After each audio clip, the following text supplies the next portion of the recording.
Kia ora Internet Hello and welcome to Sky Bear Games. That's us. And I think we might have a few more listeners than usual this week. Yay! Because this is our post-Armageddon podcast. Yes.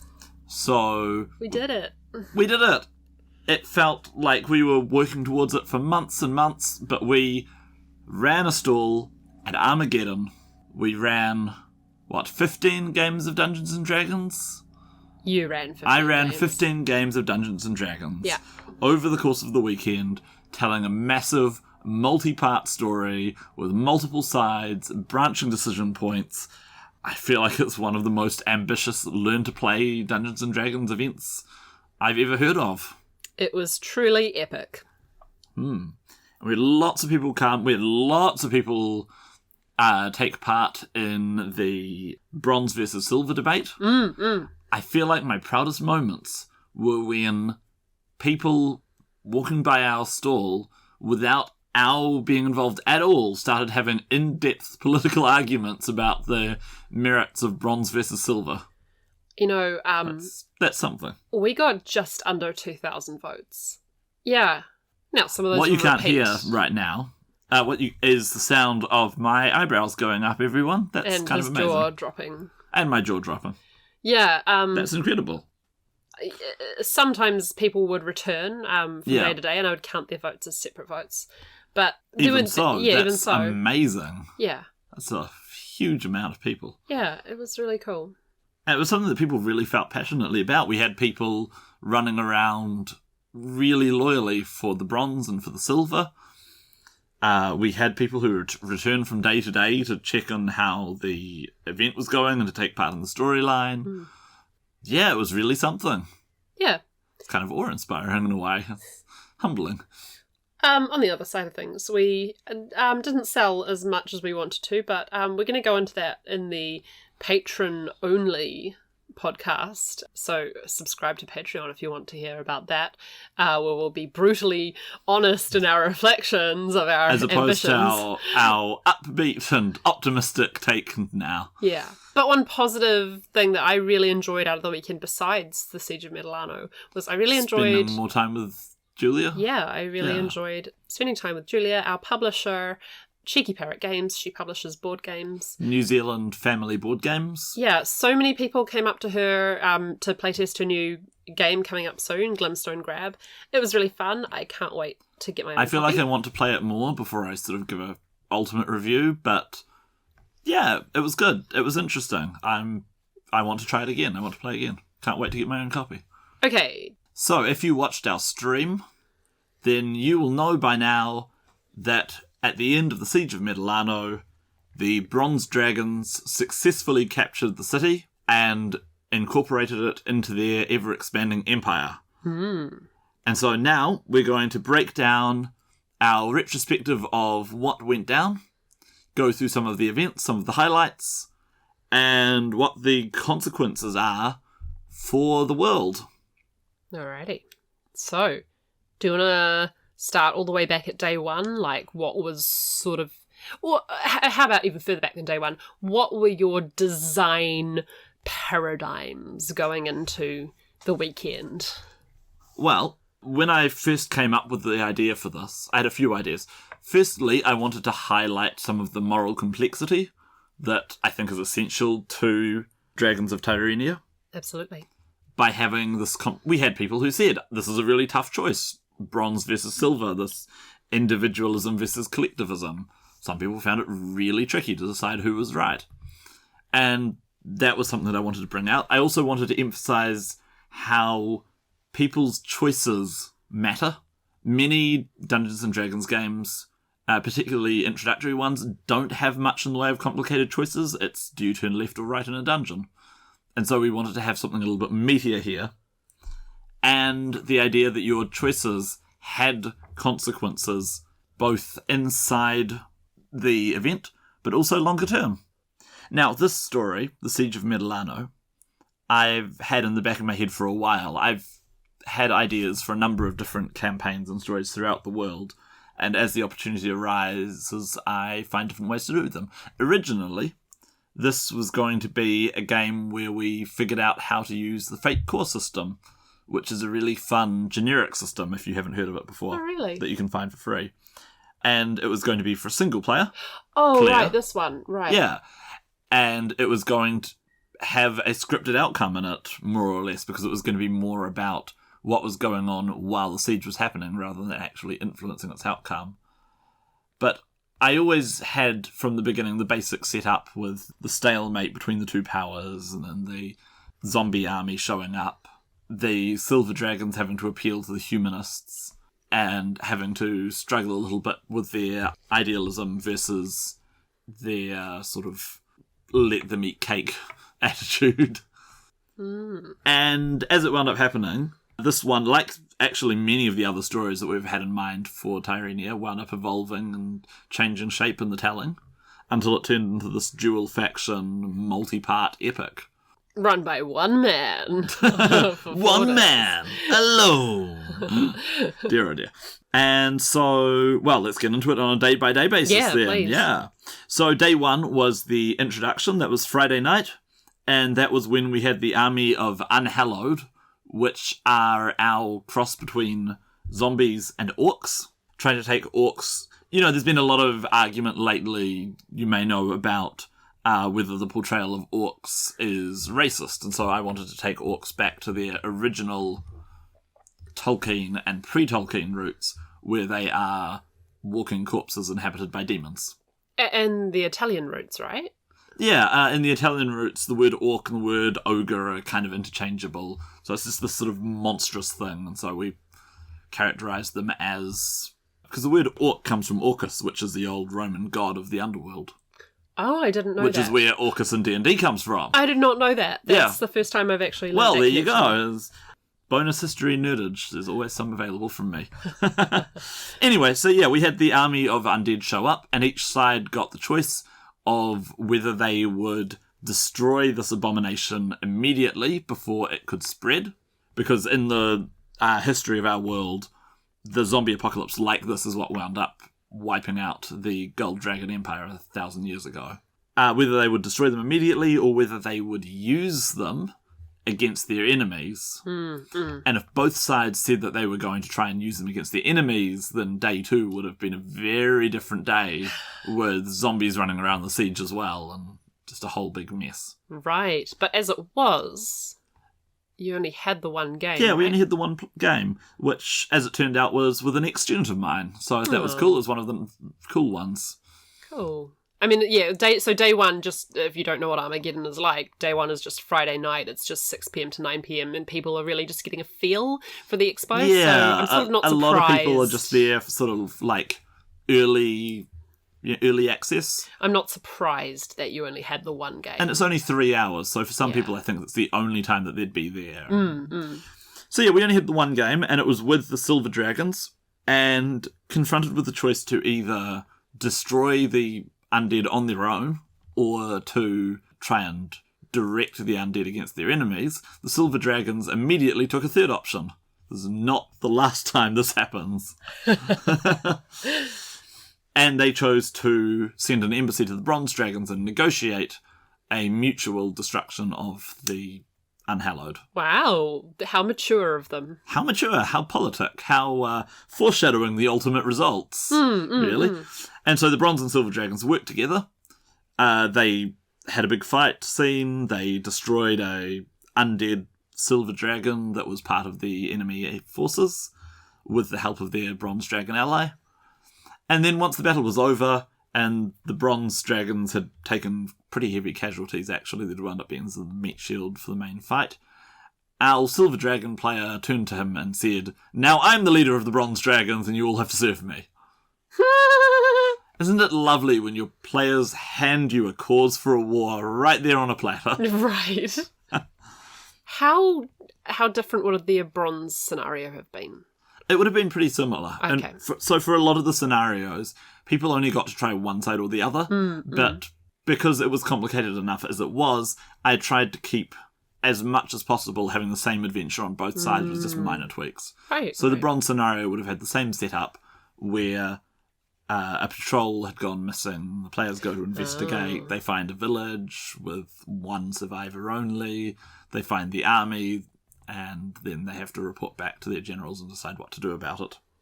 So at the end of the first day, the Silver Dragons were the winners on day one, though it was very just sort of warming up on the first day.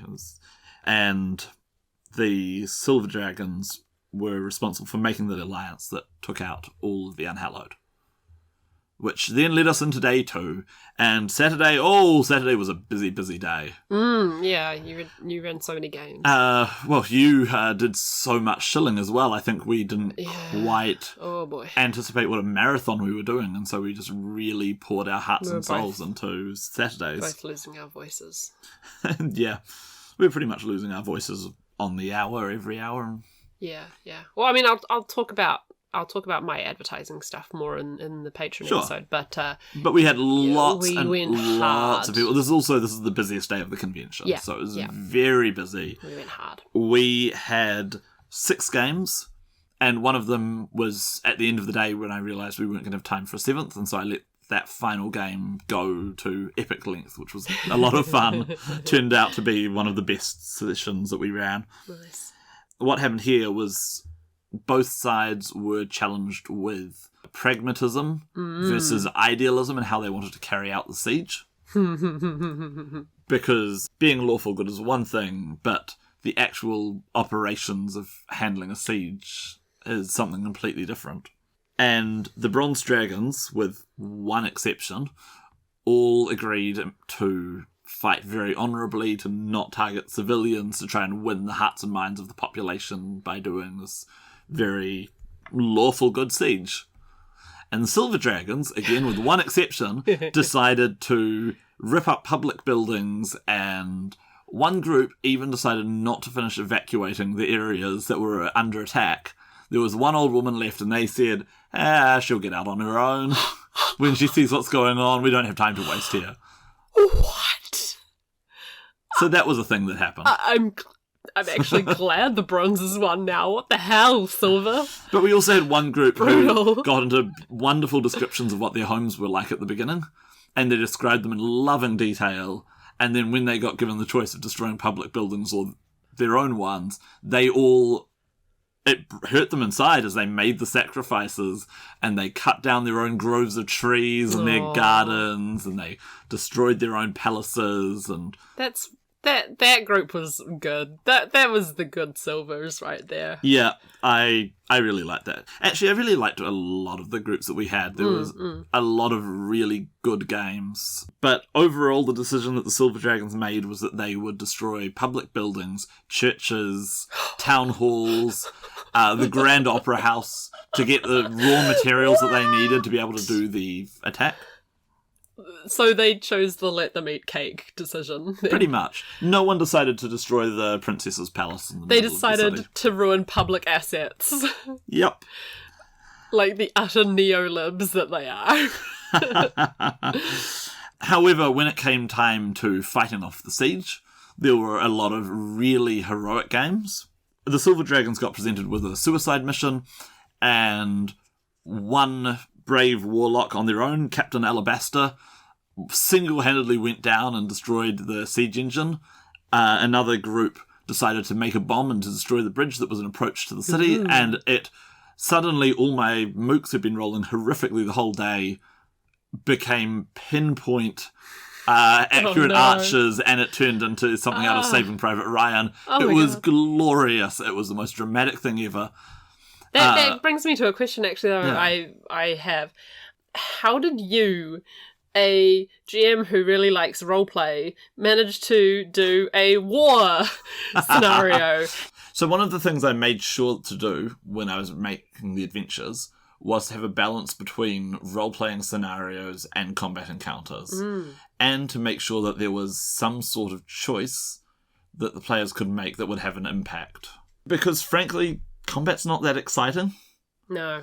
Unless you've got something big or dramatic happening in your combat, or there's, big stakes. Combat is just not very interesting. And so I did my best to put in lots of non-combat encounters. Also, combat is very time-consuming, so if you've only got 1 hour to teach people how to play D&D, I found that the sessions naturally seem to divide themselves up into about half an hour of role-playing, where you introduce basic skill checks, and then once people had got the hang of that, then they had half an hour of combat to wrap up the adventure, and that was about right. Nice. So, meanwhile, we've talked about what the Silver Dragons did. Meanwhile, the Bronze Dragons had some interesting choices. So we had Captain Luciano, who recurred throughout multiple adventures as one of our most loyal players. Got to be a very loyal, honourable commander. He got to fight a nice epic duel. That was very cool. But my other bronze group that I had on day 2 was another case where everything went haywire again. Oh, no. So I had one of my players for the first game of the day said, I really like the aesthetic of the Silver Dragons, but I really like what the Bronze Dragons believe in. And I said, oh, well, then you can be one of the Silver Dragons who's turned traitor. Mm. And this immediately meant that when they had their Bronze Dragon mission of how to enter the city, our treacherous Silver Dragon said, oh, well, I'll just fly them in. Wow. And so suddenly I had this entire new scenario where the Bronze Dragons were inside the city and were infiltrating, and they got to get up to all sorts of skullduggery inside the city and be very morally underhanded. Yeah, it just lends itself to being treacherous immediately. Yes. And that was an adventure that I basically just had to improvise. I also, on this day, I had, for the Silver Dragons, Captain Alabaster. Alabaster was a character that the player had created themselves beforehand, and they'd never had any games with this character. This character was 1st level, though, and I had made all of the adventures for 6th level. And so that was a case where I just had to... Fortunately, I had the monster manual on hand, and I was able to just swap out the monsters for some much lower level ones. You did really well. Yeah, it was good. Anyway, so that was day 2. On day 3, we realised that I was going to lose my voice, and you realised that you couldn't get every single person at Armageddon to take a side. So we started toning it back a little bit on day 3, which is why we only got in 5 games rather than the 6.5 on day 2. So this day was all about getting in touch with allied groups or neutral groups and what you would do to win them to your side and whether it was worth winning them to your side. And this was the day. Every other day, we had more silver supporters than bronze. And the bronze, particularly because of some loyal players, the bronze were racking up points to match the silver, but the silver were winning every day. But this day, suddenly the silver... We had 1 game with the silver and 4 with the bronze. And the silvers just didn't show up. And when they did show up, it did not go well for them. I think it was the 1 campaign loss. Yes. That whole weekend. And they had to really work to get a loss. And I think what happened here, we had a mixed group of players. We had some silvers and some bronzes. Are you saying the bronze sabotaged the Maybe scenario? not deliberately, but...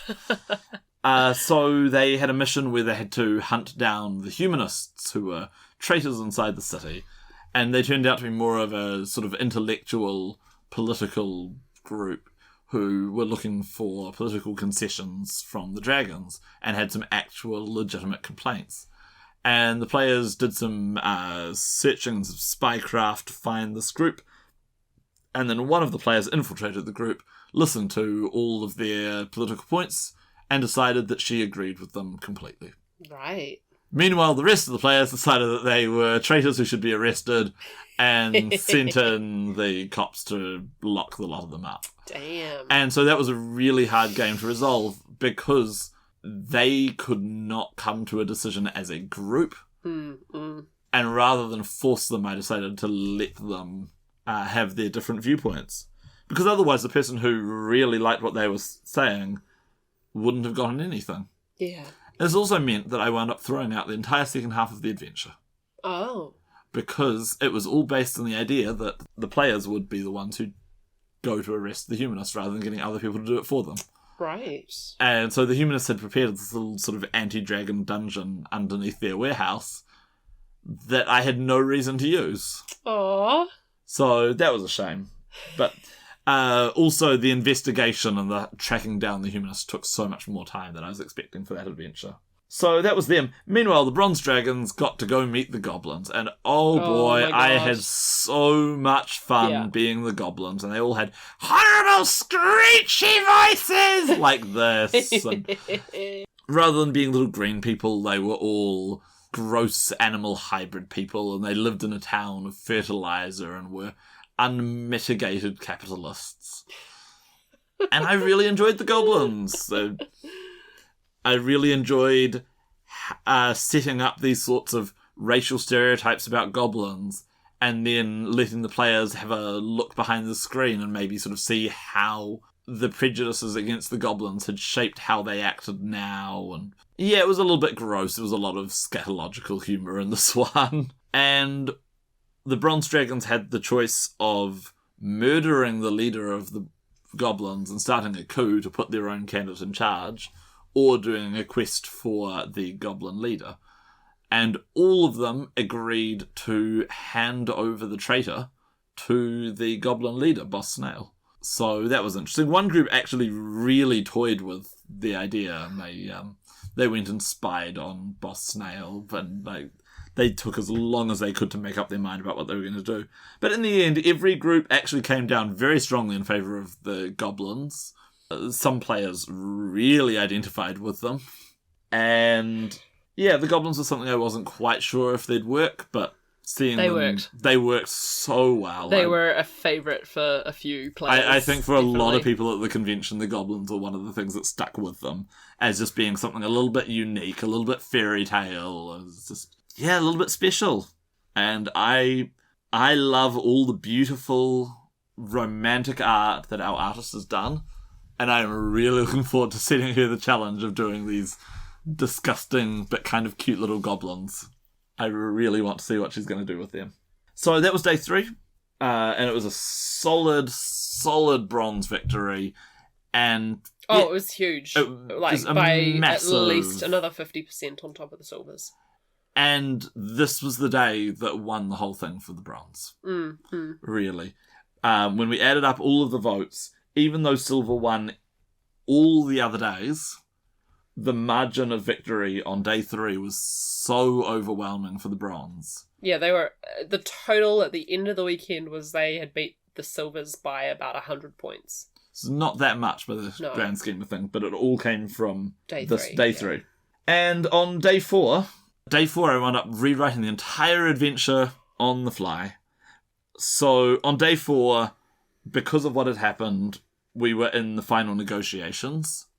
There would have been peace talks at this point regardless, but it was just the balance of power was determined by what had happened up to this point. And because the goblins had been won over to the bronze side, the Bronze Dragons had managed to enter the city and capture all of it except for the central castle.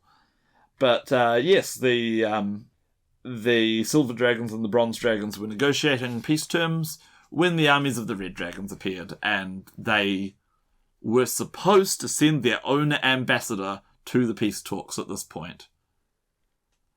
And present their terms and present the fact that they had been responsible for making the zombies, and the ambassador would have been the Red Dragon general so that she could get personified and characterized a bit. Except the first time I ran it, the second the Red Dragons came across the hill, my players immediately made an alliance with the other side. They did not wait around. They just immediately, let's do this, let's go. Do you think it was because you played it up, or were they just super reasonable players, or? I think I'd thought that they'd need this sort of like push to change sides, but as soon as they got the description of what was going on, they very quickly went, oh, okay, we've been disagreeing with the other side for philosophical reasons, but these people are the worst. Yes, so the first game, instant alliance. Game 2, instant alliance. And by game 3, I wasn't even waiting for them. I just assumed that was going to happen, and it did. They made their alliance immediately, and that meant that I had to just info drop on them. Oh, you realise that the Red Dragons must have been responsible for the Unhallowed. And it was a pretty clumsy way of doing it, but that's how it goes. The other thing that got changed here was that originally I had this ground battle planned out where there were lots of foot soldiers to fight and then the red dragon was in the middle of it. But I realised as we got into the final battle where the bronze and silver armies united to take the fight to the red dragons and save the city, that no one cared about the infantry at this point. This was a game about dragons, and the climax had to be dragons versus dragons in the air. So I very quickly whipped up a stat block for some smaller dragons, which was actually just the stat block for the main dragon. They just halved the hit points and the damage that they could do with their breath weapon. It was very quick and easy. And then we did all the fights for the final battle was in mid-air, and we just described the armies underneath. And that was really epic. People really responded to it. It's not something that you get a lot of. Again, there's so you had 3-dimensional combat happening with the dragons maneuvering around each other.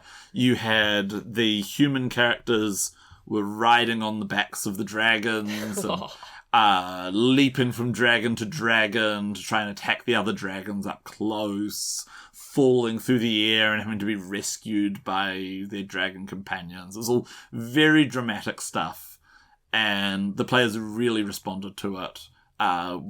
Claire reported afterwards that one of our friends, who's a regular of ours, is grinning the whole way through this final battle. Oh, yeah. And I say combat is boring. It's the most boring part of 5th edition, of any role-playing game, really, except when there's high stakes and high interest. It's not just a fight, but this is the big battle and you're all dragons, and this was the example of where it was the time to go light on the role-playing, just get all that narrative out of the way and just do a massive... Well, also fight scene conclusion. Your style of role-playing a fight like this, especially in the air, you're very cinematic with it, and you take into account the fact that they're in the air. So a few of the things I heard was someone chose to basically roll into another dragon, and so you had 2 dragons pinning each other's wings down. Yes, that was very dramatic. Bulleting down to earth. It's all very dramatic stuff. I mean, the other thing is... Yes, really, with all role-playing games, just like in improv theatre TV game shows, the rules are made up and the points don't matter. Yeah. What does matter is this fun, developing narrative that comes out of it. Players feeling like they can do all of these sorts of manoeuvres that you should be able to do if you are dragons clashing in mid-air and being rewarded for it. Right. Yeah. Nice. Anyway, so the big choice that the players had in this one was whether they would betray their allies in the final battle. And the setup was meant to be that if you betrayed your allies, the final battle wouldn't be against the Red Dragon commander, it would be against the silver or the bronze leader. And so I had 3 tables for this one. The first table was entirely silver dragons, and the entire adventure came to a screeching halt as the 2 players argued their philosophical viewpoint about what to do here. And as another case, I've never been prouder of such a simple learn-to-play adventure. They were so invested in what was going on and what they should do. And in the end, we had to get some other people to act as... arbiters. And they both got a time limit to debate state their cause. And they both had really good arguments. And really, isn't that what you want? You want people to have these sorts of strong moral decisions. Yeah, it was perfect. I couldn't help but think, if only we were playing Hillfolk, where they actually had some motivation to give in to the other person. Yeah. Because D&D doesn't support 2 people having opposite views in a party. It's true.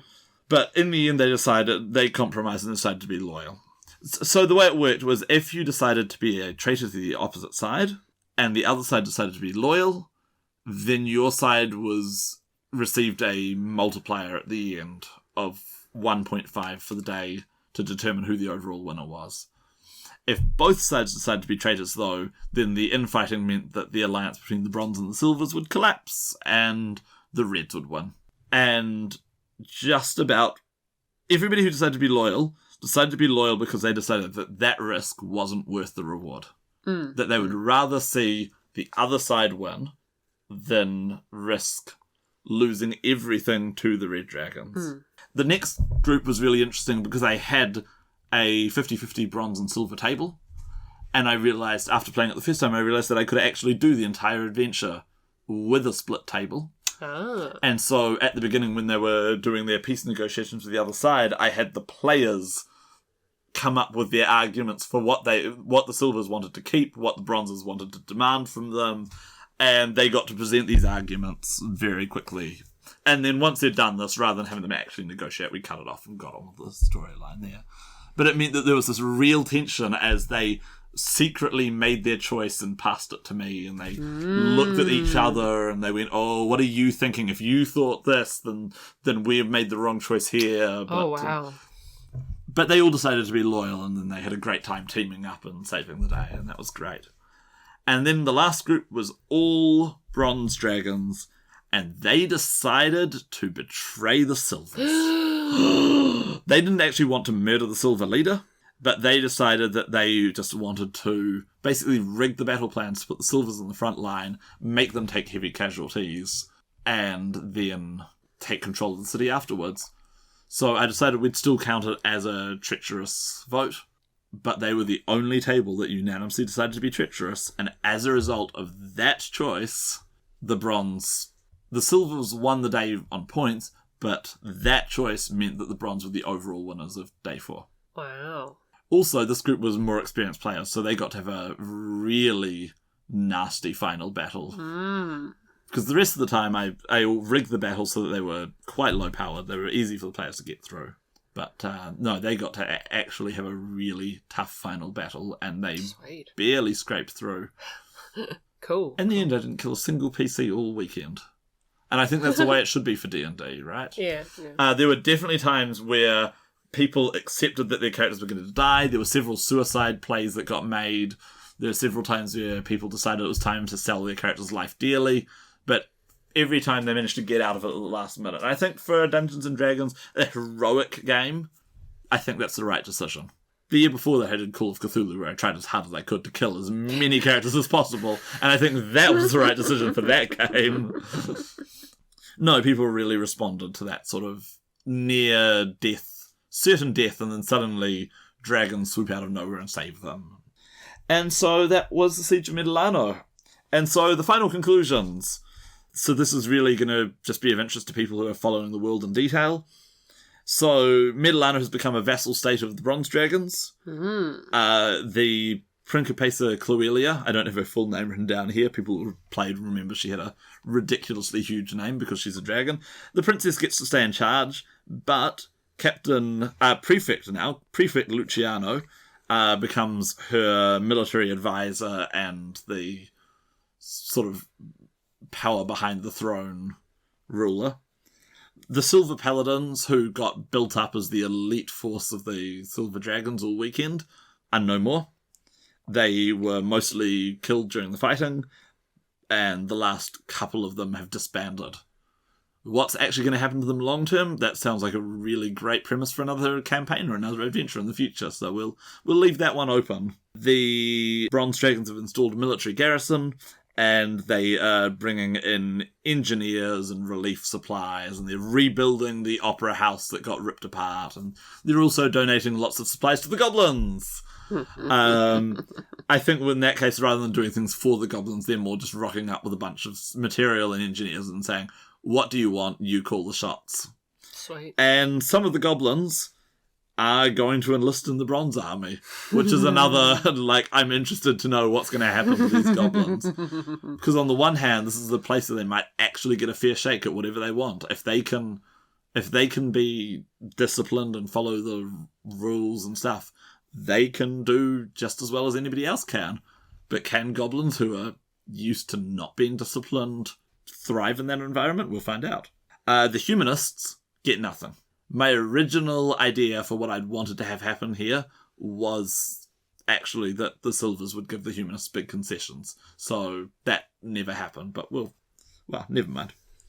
The Red Dragons, who've been expanding ever since a previous game of ours, have stopped their inland expansion, but they now have a shared border with the Bronze Dragons inland, and so before this they'd been scrapping over the sea routes. Now, maybe in the next year, they will actually go to war, we'll see. Or maybe they will move their way down the peninsula and go after the other states there. Yeah, I'm worried for Falsina. Yeah, Falsina's in trouble. I know at one point I wanted to write a novel, and it was going to be set in Falsina. It was going to be about how every major power group sort of surrounds them as well. A lot of people are surrounded by enemies, really. But yes, the Tyrannian League is the other major thing. There's something that's been showing up in the background of a lot of the adventures and in a lot of the adventure notes. They're kind of like the Lord's Alliance from the Forgotten Realms. A union of all the major city-states in Tyrania dedicated towards diplomacy and trade to keep the balance of power and to maintain peace. And they had managed up until this point to deter a lot of fighting just by the threat that if you do something, then all these city-states will pitch in. But when push came to shove, none of them were actually willing to commit. Yeah, man. I was thinking ineffectual. I always knew that they weren't going to show up to. I knew the whole way through this campaign that the Silvers were going to have to do this one alone. And I was thinking of things like the League of Nations and the 1930s, which was this massive deterrent to everyone, except when people actually tried doing things, at which point the League of Nations just folded and was completely ineffectual at stopping the rise of fascism. So, oh dear. Yes, I think that the Silver Dragons, a lot of them are now feeling betrayed by their former allies, and I think the rest of these city-states, who were feeling quite complacent, suddenly have this massive wake-up call. There are these two big empires now clashing in the west, and Blue Fiumense, is it Yellow Falsina? Yeah, Yellow Falsina and Black Chimeopoli, Green Meliso. I think they're going to be feeling really, really nervous right now. I know the Blues took... Well, what the Blues are up to, why they didn't go and help the Silvers, is currently being explored on our Discord. That's sort of one of the overarching storylines there. Another major power is rising in Oromia, the old capital of the Gold Dragons, and that's in one of my face-to-face games at the moment. And I have no idea what's going to happen there for the final result. The players are still... there's a lot of story left to go there. But the Green Dragons, who are in charge of the church in Malaiso, are going to have to get their act together majorly. And possibly this will be their attempt to sort of build themselves a power base in the wake of the Siege of Medilano, may possibly be next year's campaign at Armageddon. We'll see. One of the ongoing themes with Dragon Princes is that I have these stories to tell in the next chapters, and that they wind up taking a completely different form to what I expect, and being told in a completely different way. So we'll see what actually winds up happening. Or even if we do another campaign, this one was very big and complicated. And do we even go back to Armageddon? And do we even go back to More Armageddon? on that in the secret episode. The patron for patrons only. Yes. Reflections. You did a good job. I did a good job. I know that there were several people who I absolutely made their weekend. Absolutely. Yeah, there's a number of cases where I can say that I think I delivered a really high-quality introduction to D&D, where I think the main takeaways, I don't think people really learnt the rules that clearly. I think they got the idea of you roll the dice and you add the number and big number's good.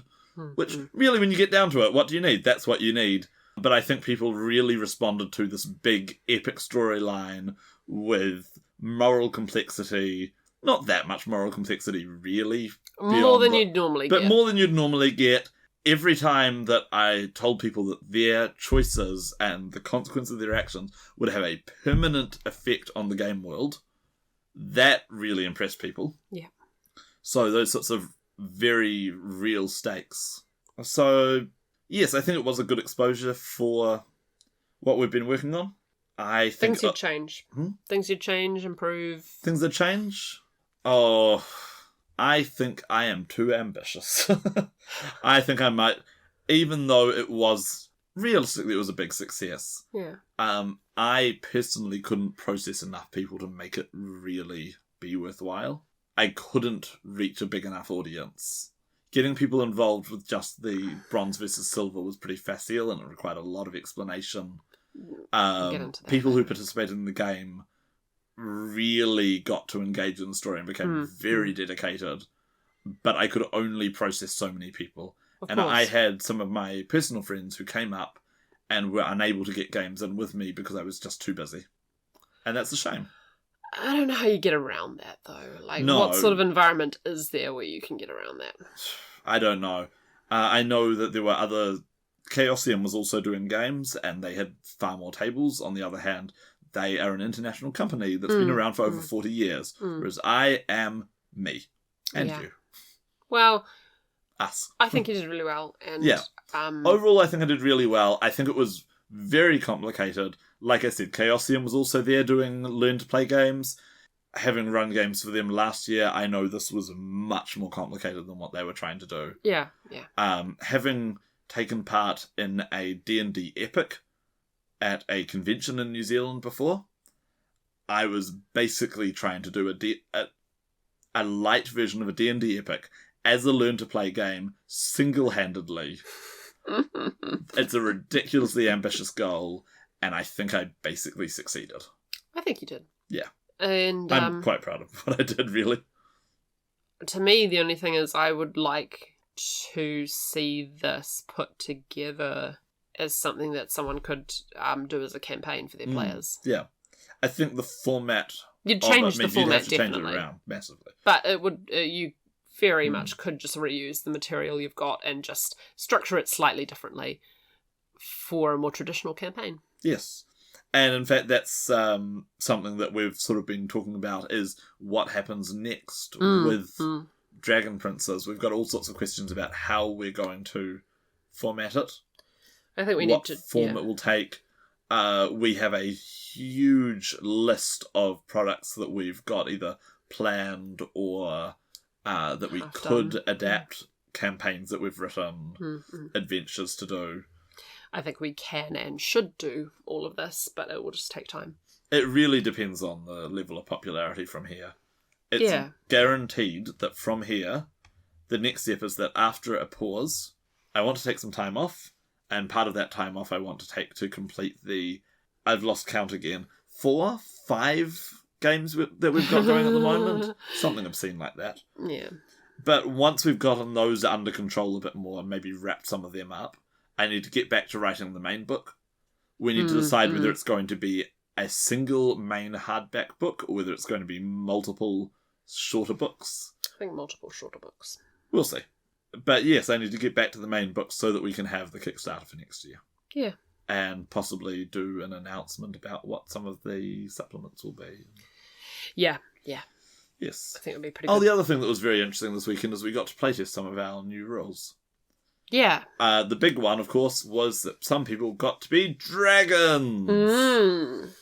And this is maybe not the best format to playtest them, because the dragon class is optimized around being extremely efficient in a single encounter or a short series of encounters, and then having to rest for a very long period, which is kind of what you want from a dragon. They're all about big numbers, very limited amounts of special abilities, but just being this massive threat, but one that can't keep going. So like the opposite of, say, the warlock, which has very small powers that it can just do over and over and over and over and over.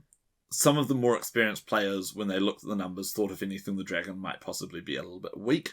Certainly the people who were playing it felt big and draconic, and it's something I think we just need to keep crunching the numbers and keep testing away at. It's quite different in its major mechanic to the existing classes, which I think is a good thing. Definitely. Yes, that's something that we'll keep working on. All right. Great. Any last comments from you? No, everything I want to say is going to be in the secret patron-only episode. So yes, please become one of our patrons if you want to hear our behind-the-scenes notes on Armageddon. Essentially my rant. Yeah. My shameless, brutal... my rant about... mostly at myself. Yeah. Yeah. So if that sort of negativity sells you on... No. Yeah. Anyway, so I think you did a really good job. Yes. And I really enjoyed vicariously seeing it happen. Okay. And it was very strange afterwards. The next day, I was home from work, letting my voice recover, looking after our son, and I went for a walk in the neighbourhood. It's the same walk that we've been doing for months. And doing that walk and not planning out this thing that has been, that we've been working on non-stop for the last, 2 months or so? At least. At least 2 months. Yeah. Yeah, not developing this thing, it felt so surreal. Yeah. But yes, it's over. It's over. Alright, and so is this episode. Be sure to check out our website, skybeargames.com, where you can find links to our blog, our stores, our... Oh god, so many things. Games, Discord, Be Twitch. sure to check out gamingforcharity.nz/skybeargames to add some money to our charity stream, which will be next fortnight. For a good cause. It's a really good cause. Yeah. And I think that's about it. I think that's us signing out. And keep gaming, everyone.